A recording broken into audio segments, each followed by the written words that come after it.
Alden Richards inaming mahirap makahanap ng isang tulad ni Catherine Bernardo. Sa interview sa 24 Oras, nang tanungin si Alden kung ano ang pinagbago sa kanilang dalawa ni Catherine, sinagot niya na walang pinagbago simula nang magkasama sila sa Hello Love Goodbye. Pero pinahapyawan ito ni Alden ng sagot na maaaring personal para sa kanya.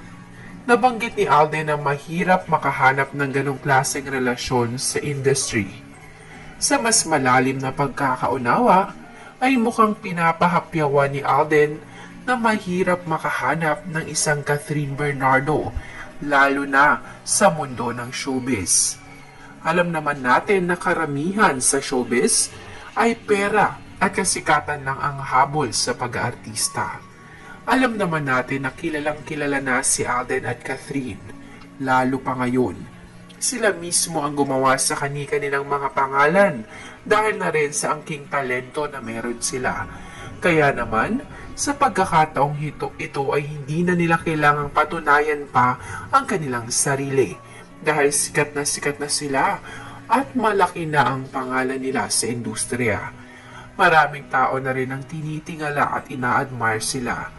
Kaya naman, when it comes to relationship, masasabi natin na tama si Alden. Bihira na makatagpo ng kagaya ng isang Catherine Bernardo. Maganda, simple, talented, responsible, faithful, mapagmahal sa pamilya, mabuting anak, mabuting kapatid. Halos lahat ng magagandang katangian ay na kay Catherine na nga. Kaya naman, isa ito sa na-highlight sa mga kasagutan ni Alden. Samantala, sa kasagutan naman ni Catherine ay na-highlight ang sagot niya na hindi siya nag-iisa ngayon dahil nandiyan na si Alden. Sa malalim na kahulugan, hindi lang ito basta simpleng kataga. Gusto rin ipaalam ni Catherine sa atin na okay na siya ngayon. Naka-move on na siya. Masaya na siya at hindi na siya nag-iisa ngayon dahil nandiyan na si Alden na nag-iingat at nag-aalaga sa kanya ngayon, ang nagpapasaya sa puso niya ngayon.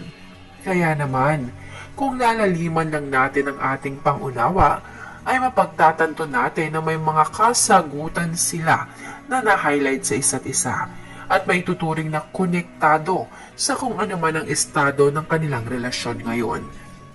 Kaya naman, let us all pray for Captain's pure happiness at sana dumating din ang pagkakataon na malaya na nilang maibahagi sa atin at sa publiko ang kanilang tunay na relasyon. At syempre, huwag rin natin kalimutang suportahan ang nalalapit nilang pelikula this November 13, 2024. Magkita-kita tayong lahat sa cinema.